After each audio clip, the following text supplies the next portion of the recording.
empezar, si me permiten. Entonces, buenas noches a todas y todos. Es un placer con mis colegas tenerlas a todos ustedes aquí en la embajada. Una gran representación de la comunidad judía mexicana. También algunos colegas, embajadoras y embajadoras que representan países que son miembros de Alianza Internacional de la Conmemoración del Holocausto. Y claro, la heroína principal que hizo estar todos juntos esta noche, Sofía Goldberg, es autora que escribió su libro El Jardín del Mar.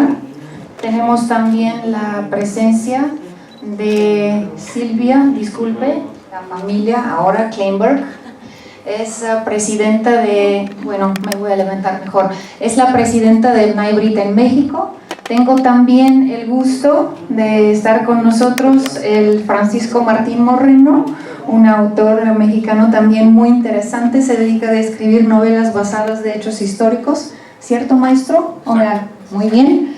Y al final tengo el placer también de presentarle al señor Dan Tartakovsky, nuestro cónsul honorario, muy pronto en el Estado de México, que era posible y apoyó la embajada junto con Sofía de tenemos este evento tan lindo esta noche.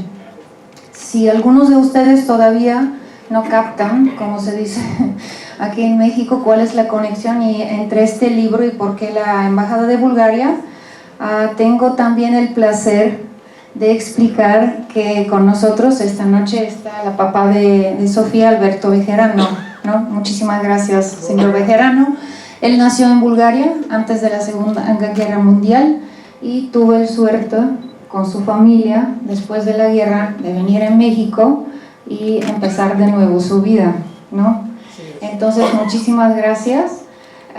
Un poquito solo y vamos a empezar nuestro programa. También vamos a presentar el libro de Sofía, después Silvia nos va a dar algunas palabras y al final vamos a terminar la parte oficial, digo, con un cortometraje. La directora está aquí, Jennifer, no te veo, está ahí. Así que ella también después pueden hablar con ella y va a explicar su historia, de qué se trata y cómo salió la idea de este cortometraje. Entonces no conocía a Silvia, no conocía a su papá, tenía conocimientos de otros búlgaros judíos que salieron del país en la mitad de la guerra o después de la guerra o antes de todo esto que ocurrió en Europa.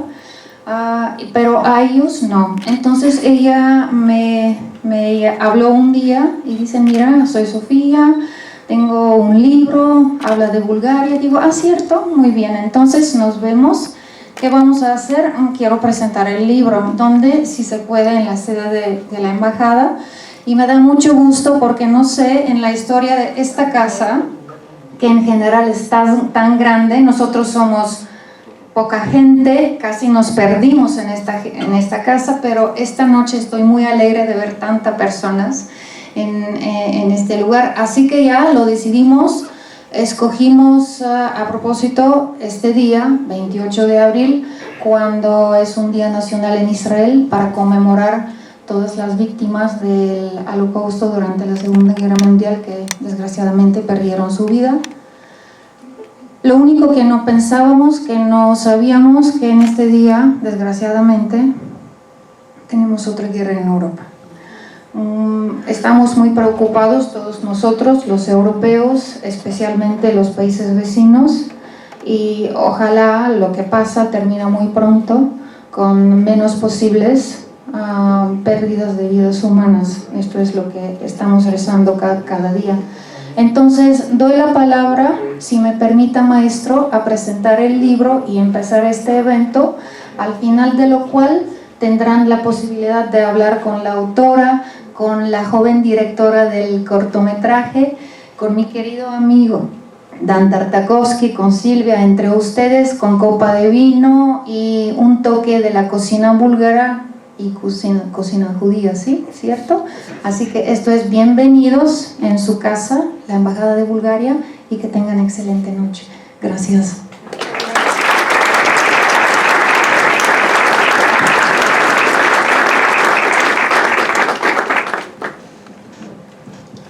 Bueno, buenas noches. Mi nombre es Roberto Banchik. Yo soy director general de Penguin Random House, que es la casa editorial que felizmente publicó el libro de Sophie. Me permití escribir algo, si puedo rápido leerlo. ¿Sí? No es muy largo, son 5 minutos nada más.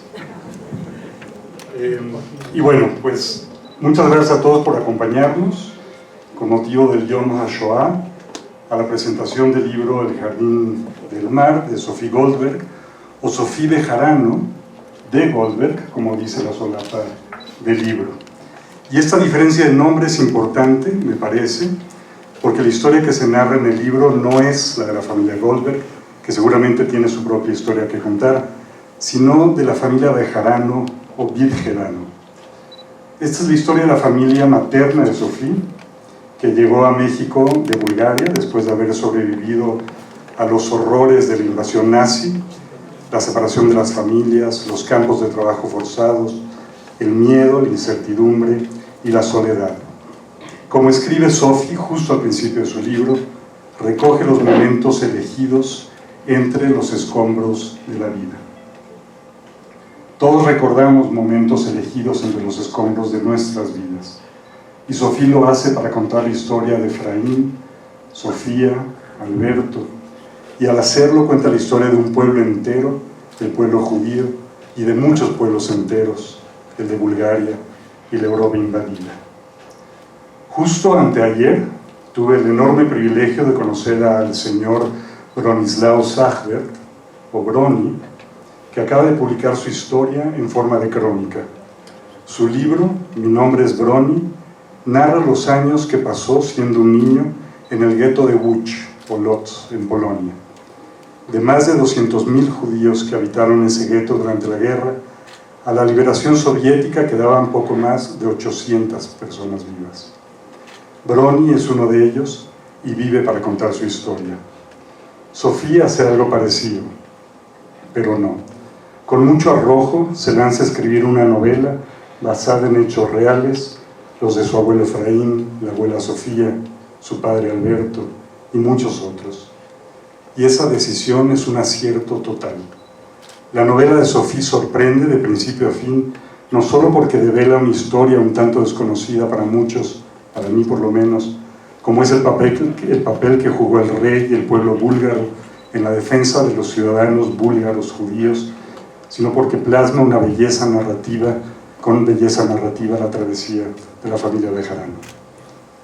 Contada desde la óptica de un niño, el niño Alberto, padre de Sofía, en el libro abundan reflexiones profundas sobre la vida y preguntas duras, atinadas, sobre el devenir de las personas, sobre la maldad extrema, la bondad, la lealtad, el amor, el poder de las familias, las relaciones, la esperanza, el exilio. Las reflexiones y preguntas de Sofía a lo largo del libro, obviamente orientadas a la historia que narra, resuenan como un trueno en esta época convulsa en la que nuevamente vemos tiranos tomar el poder, autócratas y hombres fuertes agredir e insultar a su población y a la vecina, de líderes autoritarios y despiadados que con mentiras y falsas promesas y acusaciones invaden países. El libro de Sophie relata vívidamente la tiranía nazi y hace visible la valentía de un pueblo que hizo lo que pudo para no descender a los abismos del horror antisemita del nacionalsocialismo, y nos presenta a la par a una familia que también hizo lo que pudo para sobrevivir y contar su historia. Pero no solo eso es el libro. Es un libro sobre el horror, la supervivencia, la solidaridad, el amor y el exilio, como el que otra vez, trágicamente, viven millones de personas en Europa. Debo confesar que envidié un poco a Sofía al leer el libro El Jardín del Mar. Pudo hacer ella lo que yo, o lo que a mí también me hubiera gustado hacer, narrar la vida del exilio de mi propia familia. En mi caso, mis abuelos lograron escapar al Holocausto y migrar a México desde Alemania justo antes de que estallara la guerra, cuando todavía los judíos eran expulsados, pero no aniquilados, no aún. No toda la familia de mis abuelos corrió la misma suerte.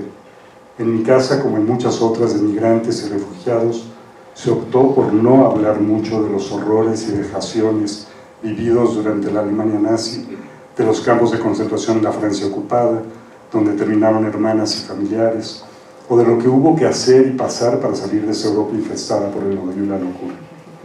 Sophie sí lo hizo, sí entrevistó, charló, escuchó, documentó, narró y escribió una fascinante novela que deja evidencia de la historia de su familia, que es a la vez, de alguna manera, nuestra propia familia, la historia de todas nuestras familias.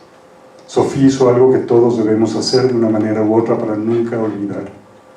Felicidades, querida Sophie, por esta bella, maravillosa, conmovedora y brillante novela. Pero bueno, no me extiendo más porque no vinieron a escucharme a mí, sino a Francisco Martín Moreno, que es una de mis personas favoritas, por brillante e irreverente, y por supuesto una gran autora mexicana, a Sophie Goldberg. Muchas gracias.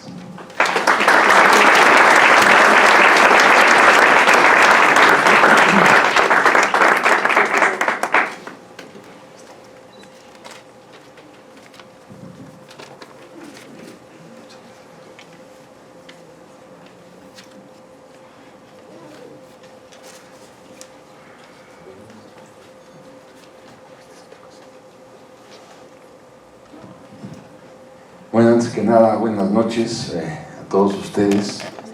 Siempre hablar de el Holocausto me causa verdadero escozor. Pero ya Roberto se me adelantó y yo creo que ya no tengo nada más que decir, porque lo dijo todo muy bien, con una gran pasión como la que le caracteriza. Y bueno, algo tendré yo que agregar, pero lo primero que quiero hacer es felicitar a Sophie, porque en el mundo en el que yo vivo está plagado de autores sin obra. Muchas personas tienen mucho que contar, pero no lo han contado.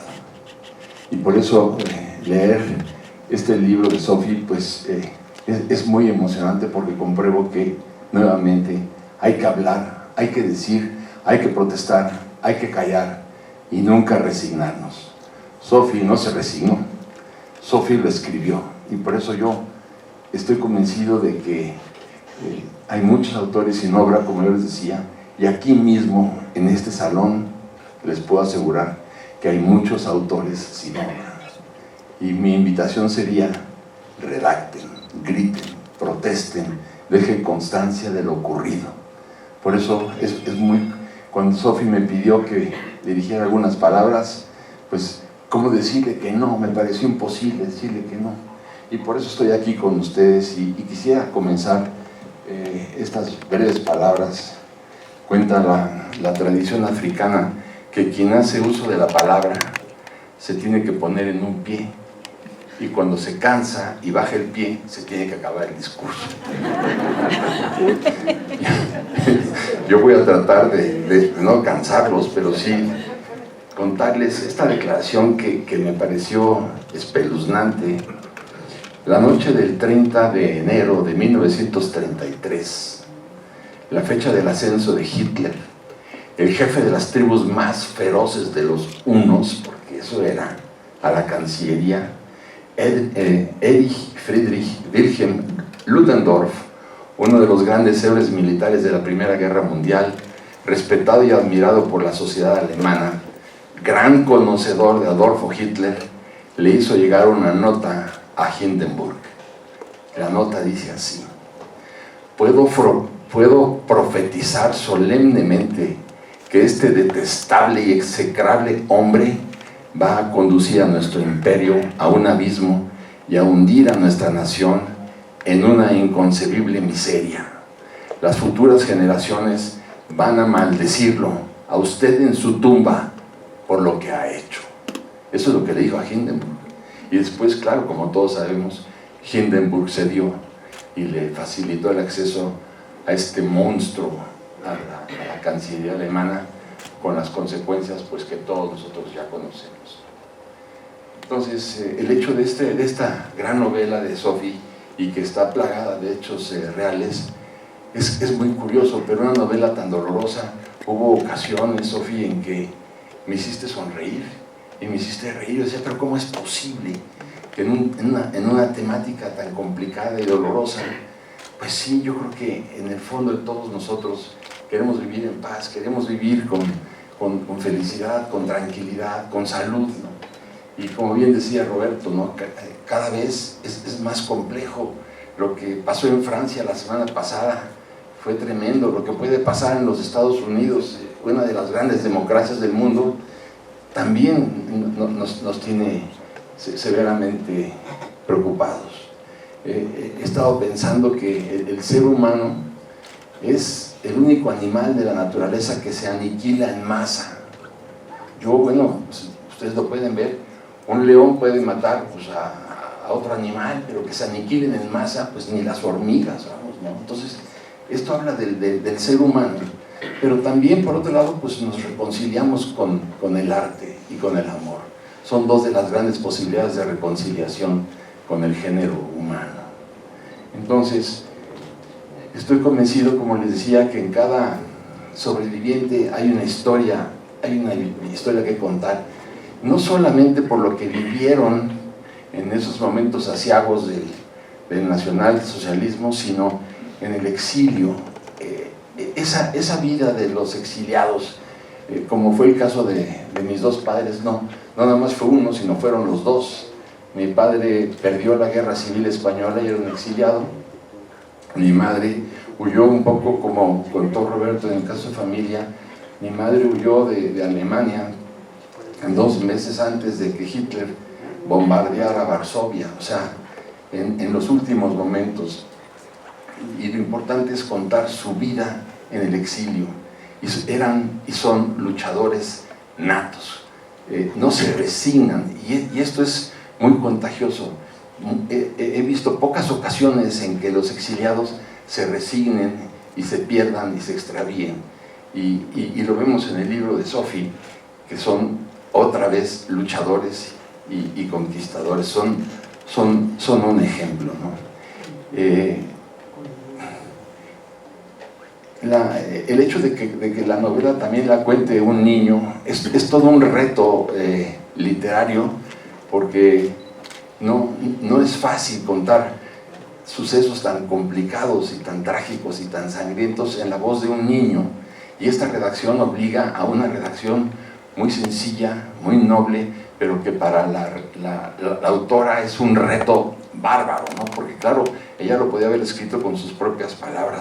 Para mí me pareció increíble ver también cómo después de que se llevan a su padre, se queda como protector de la familia, y cómo, es que es muy difícil entenderlo. Hay que ponerse en el papel de la familia, en donde queda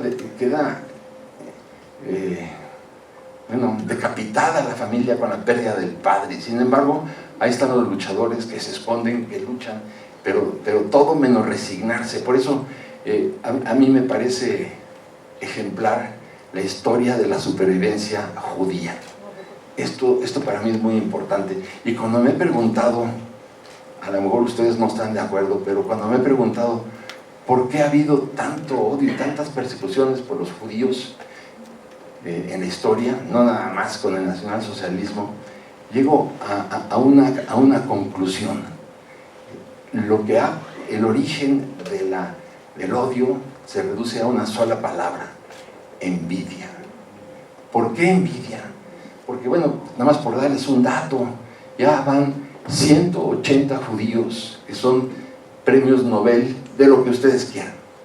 180 es un número pues muy importante, y lo podemos ver también en el mundo de las finanzas, en el mundo del turismo, en el mundo de la economía. Y claro, creo que en buena parte el odio se nutre de la envidia. Pues el hecho de que también el rey de Bulgaria hubiera tomado un papel tan importante como ese fue definitivo. Por ejemplo, en una novela que yo escribí que se llama En medio de la muerte, que afortunadamente Roberto me hizo favor de publicarla, pues yo ahí cuento cómo los españoles que ven que la aviación nazi bombardea Madrid, bombardea Barcelona, bombardean Guernica, bombardean España, después de que se había firmado el Tratado de Versalles que prohibía que se armaran los alemanes. Bueno, también la Fuerza Aérea Italiana bombardea la España mediterránea, y va a una misión española a hablar con el presidente de Francia y le dice: intervengan ustedes, están violando el tratado, están bombardeando España. Y se intimida el presidente de Francia, se intimidan las autoridades inglesas y dicen: no, vamos a tratar de controlarlos. No había manera de controlarlos, y les dijeron: lo que está pasando hoy en España le va a pasar a toda Europa. Y ahí tenemos el resultado de lo que sucedió, para no cansarlos más. Pero Sophie dice que ella tuvo la fortuna de conocer su historia, y yo apenas hace 8 años conocí la historia de mi familia. Me invitó mi tío Klaus, nacido en Berlín en 1923, a comer. Yo no lo había visto en 30 años por esos pleitos tan breves de las familias, ¿no? Y me invitó a comer y me dijo: Panchito, me estoy muriendo y no me quiero ir de este mundo sin contarte la historia de la familia. Él había nacido en Berlín, mi madre también en Berlín. Dije: tío, yo conozco la historia de la familia. Y me dice: ¿tú ni siquiera sabes cómo te llamas? Imagínense a mi edad, ¿no? Entonces, ¿cómo te llamas? Oh, me llamo Francisco Martín Moreno. Pues no es cierto. Ah, no, entonces ¿cómo me llamo? Tú te llamas Francisco Martín y Wilczowski. Le digo: tío, suena como un apellido judío. Sí. Entonces, ¿tú eres judío? Sí. ¿Y tu madre es judía? ¿Y tú también eres judío? Imagínense nada más, digo, fue para mí, y claro, me puse a investigar todos los nombres de la familia, y cuando fui a Yad Vashem a ver los datos y puse los nombres de mis familiares y decía: executed in Auschwitz, executed in Auschwitz, executed in... Fue de horror. Pero lo mismo pasó con la familia paterna, porque a la mitad de la familia paterna la mataron los franquistas en las cárceles clandestinas, y por eso en mi familia somos 2, ¿no? Pero vivimos el horror de todo esto. Entonces, qué bueno que tú sí conociste la historia y yo no la conocí, pero bueno, de cualquier manera yo también conté mi historia y bueno, me siento muy satisfecho de haberlo hecho, ¿no? Hay datos que no los maneja Sophie, pero en los que estoy trabajando ya, porque llegó a mis manos un libro de esos que se pierden en la historia, que se llama, imagínense cómo se llama, el libro se llama The Pink Swastika, y es la historia del homosexualismo entre los nazis. Yo obviamente no tengo nada en contra de los homosexuales, si los mueve el amor me parece muy bien. Lo que me parece terrible es que Hitler los haya mandado a matar siendo él un homosexual, y la bibliografía es enorme para poderlo demostrar de este sujeto, como dice Ludendorff, execrable y maldito, ¿no? Bueno, sí quiero continuar con la vida del padre de Sophie, que como tantos exiliados logró sobrevivir y logró venir a sumarse a la causa mexicana, como lo hicieron, como lo hizo él, como lo hicieron mis padres y como lo hicieron muchos de los que están aquí, a engrandecer este país. Yo me acuerdo que cuando venían las cadenas de devaluaciones en nuestro país en la época de Echeverría, espero que no se dé en esta administración, pero todo el mundo le decía a mi padre: saque el dinero, don Enrique, esto se lo va a llevar el tren. Y mi padre decía: este país me recibió con los brazos abiertos y yo no lo voy a apuñalar por la espalda, no voy a sacar $1. Y no lo sacó, y vinieron las devaluaciones y nunca se arrepintió. Me dijo, es un problema de gratitud con el país, claro está, ¿no? Entonces, bueno, por no alargarlo más, sí quisiera yo felicitar a Sofi por haber dejado este testimonio tan patético, doloroso y tan intenso, tan bien redactado, con tanta poesía, con tanto amor. En cada párrafo, en cada renglón está el amor. Cuando uno dice, ¿cómo es posible que haya amor todavía con estos?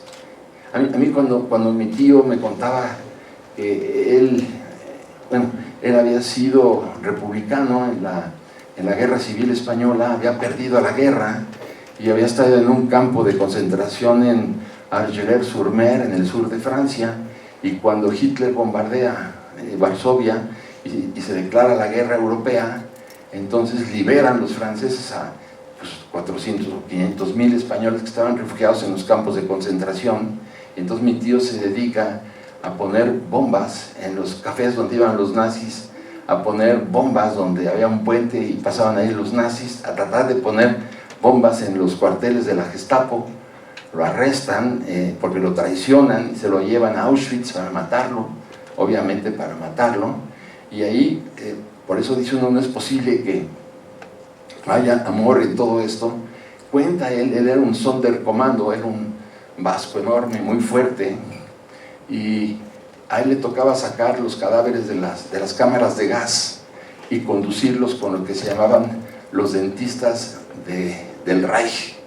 Los dentistas del Reich tenían que sacarle los dientes de oro a los cadáveres, los convertían en lingotes y claro, se los robaban y los ponían fundamentalmente en Suiza.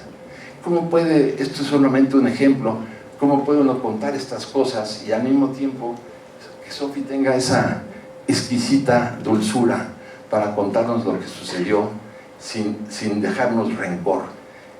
Yo sí estoy inundado de rencor por lo que pasaron mis padres, pero me enseñaron a querer a este país al que le he dedicado, pues ya son 30 libros, más los que espero que me falten por redactar. Lo mismo que le digo a Sofi, que tenga muchísimos más libros que redactar y que nos transmita estas experiencias con tanta dulzura, con tanta poesía, con tanta pasión y con tanto conocimiento. Felicidades, Sofi. El que sigue va a ser mejor todavía. Muchas gracias a todos.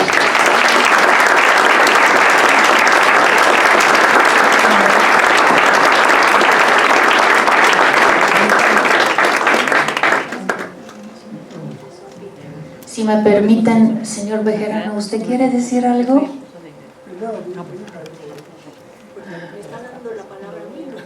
Ok, entonces entre la familia es ley. Gracias.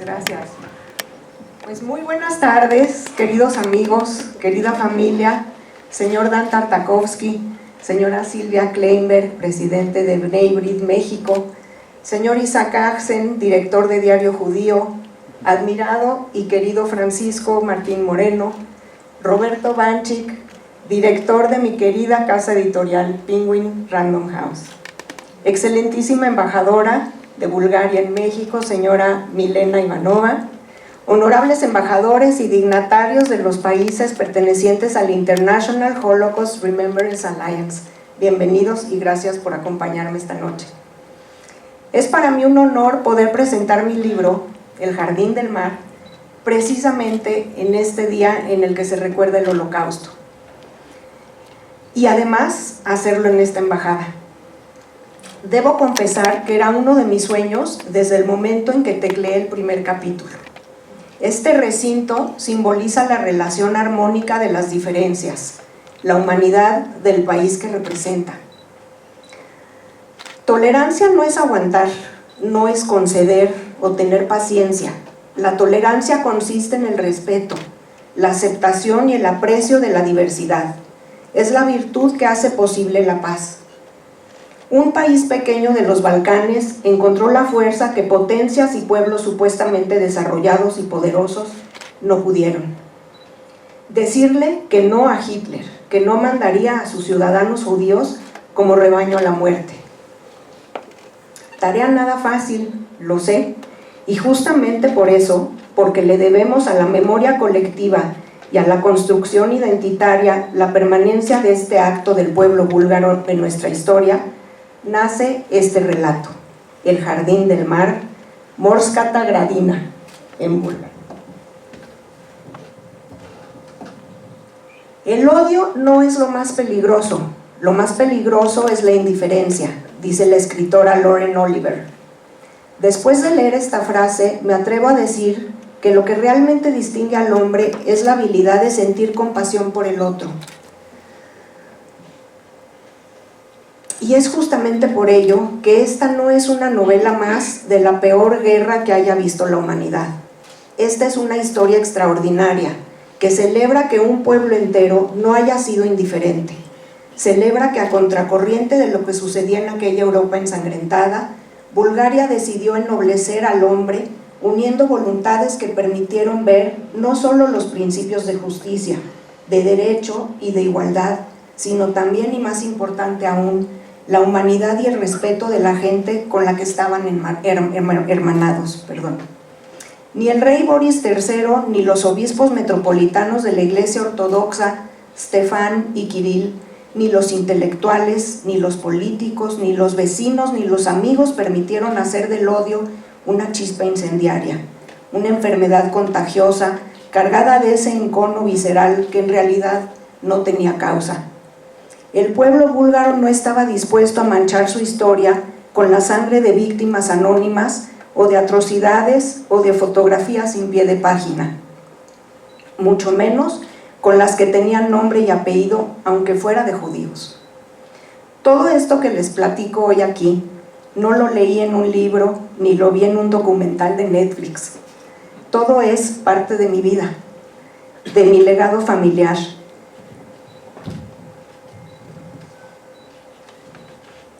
De haber vivido a la sombra de una guerra que nunca viví, pero sí sentí. Una se descubre como hija de un sobreviviente de la Segunda Guerra Mundial y la responsabilidad de transmitir se convierte en una misión. Así, la memoria precisa del pasado y el constante cuestionamiento a través de los vívidos relatos de mi padre, aunados a mi deseo de honrarlos, se transformó en este texto. Una novela que devela la inocencia que prevalece en medio de la desesperanza y del miedo. Un universo infantil confrontado con la peor crueldad imaginable. Una madurez forzada que fue tejiendo un entramado de imágenes y emociones contenidas en un pequeño de tan solo 6 años. Los eventos traumáticos jamás se pudieron olvidar, pero el relato es contado desde un lugar muy especial, el de la gratitud, que mi padre me ha transmitido con detalle. Más de 7 décadas después de los sucesos, el agradecimiento sigue tan vigente como entonces, aún a su corta edad. En la página